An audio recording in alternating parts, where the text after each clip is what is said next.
नमस्ते। मैं professor doctor Sushil Kumar Sharma, Jyoti Vidyapeeth women's university Jaipur, faculty of Ayurveda science,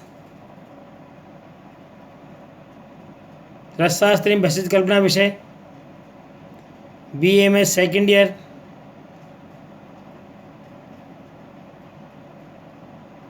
इस विषय में मैंने आपको पिछले अध्यायों में विषय वर्ग, उपविषय वर्ग के बारे में बताया। इस चैप्टर में मैं आपको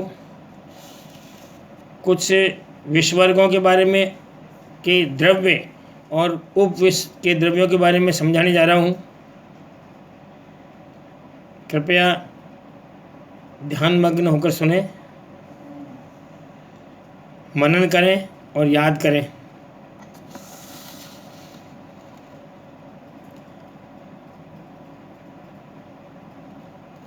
विषय वर्ग में वर्ग विषय वर्ग है, नाम है वत्सनाभ। वत्सनाभ हिंदी में कहते हैं वत्सनाग, अंग्रेजी में एकोनिटम फेरेक्स। एकोनिटम फेरेक्स पर्याय वत्सनाभ, वत्सनाग, श्वेंग, विष और अमृत। इसको विष भी कहा है और उसको अमृत भी कहा है। इसका उपयोग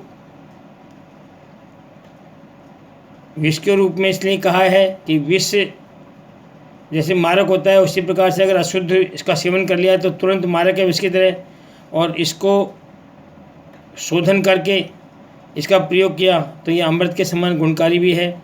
उसी तरह गुण करती है जिस तरह अमृत गुण करता है, इसलिए इसको अमृत भी कहा गया है। परिचय है वत्सनाभ कंद 5 से 7 अंगुल लंबा तथा 1 से 2.5 अंगुल व्यास की मोटाई वाला होता है। यह मूली की तरह मूल से शिखा की और मोटा होता है। मूल इसकी पतली होती है, शिखा मोटी होती है। मूली की तरह बताया तो मूली की तरह मूल से शिखा की और मोटा होता है। रंग कृष्णाभ होता है। तोड़ने पर अंतर्भाग पांडुर वर्ण का दिखाई देता है। इसको तोड़ोगे तो अंतर्भाग यानी अंदर का भाग पांडुर वर्ण का होता है, और बाहर से कृष्णाभ, कृष्ण काली आभा वाला, कृष्णाभ मतलब काली आभा वाला होता है। शीत अथवा बसंत ऋतु में यह पूर्ण वीर्य वाला होता है। शीत ऋतु में और बसंत ऋतु में पूर्ण वीर्य वाला होता है। संचय समय यही है। इसका संचय करने का समय शीत तथा बसंत ऋतु है, उसी में इसका संचय करना चाहिए। किसी भी औषधि का संचय काल उसके पूर्ण वीर्य काल का ही होता है। जब उसके औषधि गुण पूर्ण रूप से हो, पूर्ण वीर्य काल उत्पन्न हो जाए उसमें, तब ही उसका संचय करना चाहिए, क्योंकि उसी समय वो गुणकारी होती है।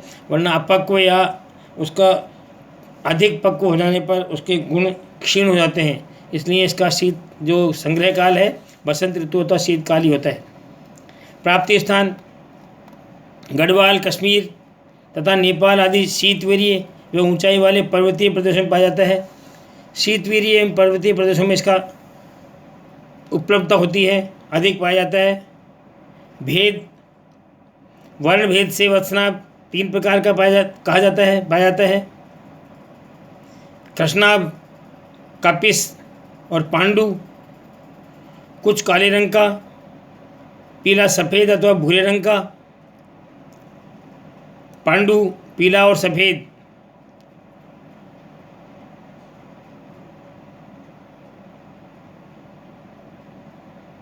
इसमें कृष्ण वर्ग की अपेक्षा कपिस तथा कपिस की अपेक्षा पांडुर वर्ण का वत्सनाभ गुणों में उत्तम होता है।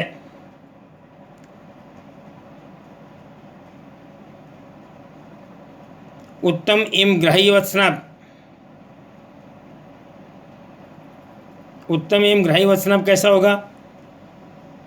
मोटे स्थूल कंद वाला, मतलब मोटे स्थूल कंद वाला हो, बाहर से चिकना हो, स्निग्ध भारी गुरु नवीन तथा फल आने के बाद उखाड़ा गया हो, कीट घुन आदि से रहित हो, ऐसे वत्सनाभ औषधि कार्य के लिए ग्रहण करने चाहिए और वही श्रेष्ठ होते हैं, उनको ही ग्रहण करके औषधि कार्य संपन्न किया जाना चाहिए।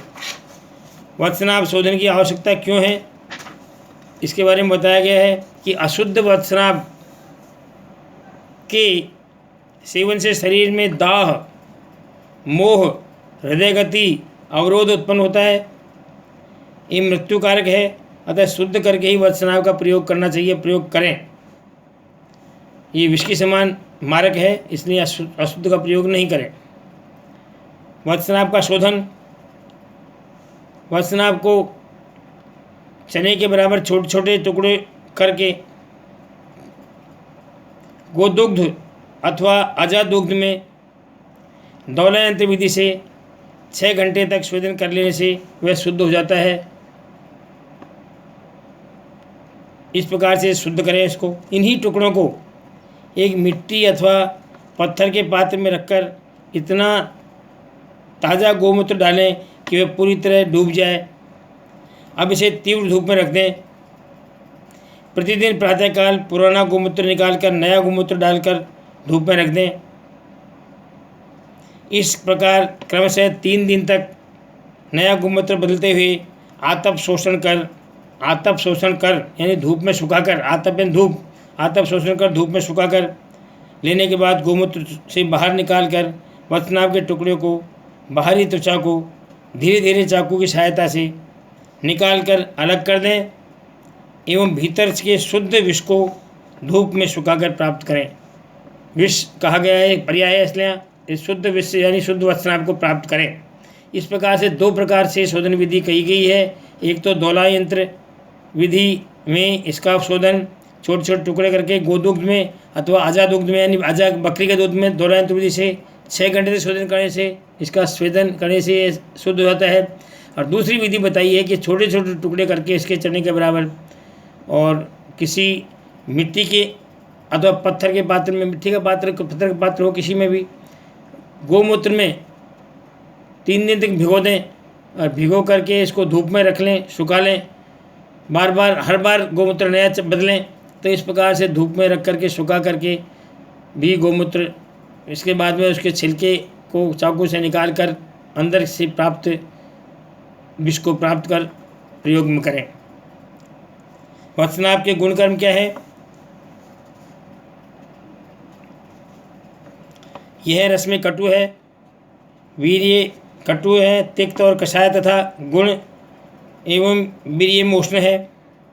यह रस में कटु है, तिक्त है, कषाय है तथा गुण एवं वीर्य में, गुण और वीर्य में उष्ण है, गुण भी उष्ण है और वीर्य भी उष्ण है।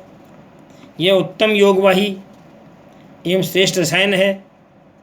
त्रिदोष नाशक, विशेष रूप से वात कफ नाशक है। अर्श संग्रहिणी, गुल्म, कुष्ठ, पांडु, ज्वर, आमवात, वातरक्त, श्वास एवं पुष्टि एवं बलप्रद है, बल को बढ़ाने वाला है। तिमिर रोग को दूर करने वाला है, नेत्रा विषंत को दूर करता है। घृदृषि एवं कटिशूल नाशक है। बाह्य प्रयोग से यह चूहा, बिच्छू, सर्प विष को शीघ्र ही नष्ट कर देता है। बाह्य प्रयोग में अगर मान लो चूहा ने खा लिया, सर्प विष ने खा लिया या बिच्छू ने खा लिया तो वहाँ पर ये तुरंत ही इसको नष्ट कर देता है, क्योंकि विष को काटता है, इसलिए तुरंत ही नष्ट कर देता है। वत्सनाभ विष प्रभाव की चिकित्सा, वत्सनाभ की अधिक मात्रा में उत्पन्न विष लक्षणों को स्थिति में ये टंकण एवं घी का प्रयोग करें। टंकण को भी विषनाशक कहा गया है, गोघृत भी विषनाशक है। टंकण एवं गोघृत का प्रयोग करें तो इसका विष का प्रभाव खत्म हो जाएगा। दूसरा इसका प्रयोग है अजादुग्ध की इतनी मात्रा में दें कि वमन हो जाए। जब अजादुग्ध का वमन न हो तो विष प्रभाव नष्ट हो गया है, ये समझें। अजादुग्ध इतना दें कि वमन हो जाए, और जब अजादुग्ध देने के बाद वमन नहीं हो तो ये समझें विष का प्रभाव नष्ट हो गया है। इसी प्रकार से गोदुग्ध, नवनीत, अजादुग्ध, उदुम्बर, त्वक, कल्क, तंडुलीय रस, प्रश्नपर्णी रस, जम्बू त्वक रस, हिंगू एवं खंड शर्करा का प्रयोग करें। ये सब इसके विष के प्रभाव को दूर करने वाले हैं। शुद्ध वत्सनाभ का एकाकी प्रयोग प्रचलित नहीं है, इसकी विविध योगों के माध्यम से प्रयोग किया जाता है। शुद्ध वत्सनाभ निर्मित प्रमुख योग हैं मृत्युंजय रस, हिंगुलेश्वर रस, आनंद भैरव रस, कफ केतु रस, सूदशेखर रस, संजीवनी वटी। ये सारी औषधियाँ हैं जो इसका प्रयोग कर सकते हैं। इस प्रकार से इसका प्रयोग है। अब मैं आपको दूसरे उपविष के बारे में बताने जा रहा हूँ, जिसको कुचिला विस्तुंदुक कहते हैं। लैटिन नाम स्ट्रेचियोस नेक्स वामिका है। ये उपविष वर्ग का द्रव्य है। संस्कृत में विस्तुंदुक कहते हैं, कारस्कर कहते हैं या यष्टिबुद्धू कहते हैं। हिंदी में कुचिला है, अंग्रेजी में नक्स वोमिका, लैटिन में पर्याय इसका कुचिलक, कुचिला, कुचिला, कुचिल, विस्तुंदुक, तिंदुक, तिंदु, कारस्कर, कुपाक, विषमुष्टिका, विषमुष्टि और कालकूट भी इसे कहा गया है। परिचय इसका है, कुचिला वृक्ष में लगने वाला एक फल का बीज है। ये वृक्ष में लगने वाला एक फल है, उसका बीज है कुचिला। यह फल के भीतर पाए जाने वाले कोमल एवं सफ़ेद मज्जा के बीच गोल टिकिया जैसा रोमेदार बीज होता है। यह फल के पक 1 से 5 बीज होते हैं। एक फल में 1 से 5 बीज होते हैं। 1 भी हो सकता है, 5 भी हो सकते हैं। बीज आधे इंच व्यास की चपटी, गोल, अत्यंत कठिन एवं पृष्ठ नतोदर होती है। और दूसरा नतोदर चमकीले, रेशमी, रोएदार तथा भूरे कपिस रंग का होता है। दोनों प्रकार के होते हैं। कोंकण, बंगाल एवं दक्षिण भारत गर्म प्रदेश में विशेष प्रकार से पाया जाता है। जिस प्रकार से वत्सनाभ शीत प्रदेश में पाया जाता है, तो ये गर्म प्रदेश में पाया जाता है। शोधन इसका, कुचिला बीज को कांजी में डुबोकर 3 दिन तक पड़ा रहने दें। कांजी में डुबोकर 3 दिन बाद बीजों को कांजी से निकालकर बाहरी त्वचा को छीलकर अलग कर दें तथा धूप में सुखाकर लोहे के इमाम दस्ते में कूटकर चूर्ण कर लें। इस प्रकार से कुचिला यानी शुद्ध हो जाता है। इस प्रकार इसको शुद्ध करें। कुचिला बीज का दूसरी विधि, एक तवे पर थोड़ा सा घी डालकर खूब मंद अग्नि में तब तक इसका भुने जब तक बीजों की बाहरी त्वचा कपिस वर्ण की नहीं हो जाए। मतलब इतना घी डाल के तवे में भुने कि बाहरी त्वचा कपिस वर्ण की नहीं हो जाए। तब तक भूनते रहें। ऊपरी छिलके के पृथक कर मज्जा को गर्म स्थिति में ही कूट कर चूर्ण कर लें। कुचिला शुद्ध हो जाता है। इस प्रकार से शुद्ध कर सकते हैं। तीसरा इसका शुद्ध करने का तरीका है, कुचिला बीज को गाय के दूध में दौला यंत्र विधि से 3 घंटे तक स्वेदन करें।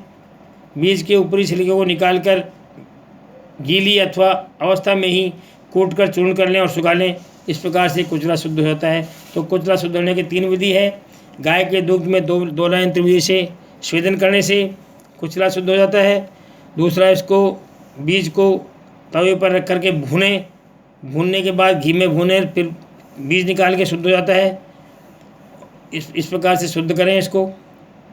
गुणकर्म इसका है, यह रस में कटु, तिक्त एवं कषाय है। गुण में लघु, उष्ण तथा तीक्ष्ण है। वीर्य में उष्ण है तथा विपाक में मधुर होता है। वीर्य में ये भी उष्ण है। यह कफ वात नाशक शामक तथा पित्त शामक है। कफ वात शामक और पित्त शामक है। यह दीपन पाचन, अम्ल पित्तनाशक, मूत्रल, मेदोहर, कामोद्दीपक, रुचिकारक, गृहिणी, उन्माद, आधिमान, अजीर्ण, आमाशयोत शूल, आमाशय में होने वाला शूल, दर्द, पीड़ा, हृदय दौर्बल्य, श्वास, फुफ्फुस शोथ, अर्धांगवात तथा अर्दित आदि रोगों को नष्ट करता है। अशुद्ध नाग सेवन से उत्पन्न विकार तथा मदात्य जनित अर्धांगवात रोग को नष्ट करता है। अशुद्ध नाग सेवन करने से उत्पन्न जो विकार होता है शांत करता है उसको। और मदात्य जनित यानी मद पीने, अधिक मदिरा पीने से जो व्याधियाँ होती हैं उनको दूर करता है। यह श्वान विष में लाभकारी है। श्वान विष यानी कुत्ता का खाने के बाद में विष पड़े तो उसमें लाभकारी है। ये नाड़ी बल्य नर्वस टॉनिक है। कुचिला का चूर्ण 1 मास तक निरंतर सेवन करने से पागल कुत्ते को काटने का विष नष्ट हो जाता है। कुचिला का चूर्ण अगर 1 महीने तक लगातार सेवन करें तो पागल कुत्ते काटने का विष नष्ट हो जाता है। मात्रा में अन्नपान 1/4 रत्ती से 1 गुंजा 1 रत्ती एकाकी अथवा विविध योगों के साथ प्रयोग करें। विस्तुंडक का विस्प्रभाव धनुस्तंभ, आक्षेपक, अंगमर्द, कंप, दंतहर्ष, कनिनिका विस्तार एवं नाड़ी मंदता, इस प्रकार के विष प्रभाव हैं इसके। विष प्रभाव की चिकित्सा कैसे करेंगे? मान लो इसमें नागवल्ली दल, स्वरस एवं गोघृत पिलाने से कुचिले का विष प्रभाव नष्ट हो जाता है। मान लो ये विष प्रभाव इसका हो जाता है, इस प्रकार के धनुस्तंभ, आक्षेप वगैरह, तो नागवल्ली दल, स्वरस एवं गोघृत पिलाने से वो शांत हो जाते हैं। विशिष्ट योग में नवजीवन रस, अग्नितुंडी वटी, लक्ष्मी विलास रस, विस्तुंदक वटी, शूल निर्मूलन रस आदि इसके रस हैं। इस प्रकार से इसका प्रयोग करें। धन्यवाद, नमस्कार।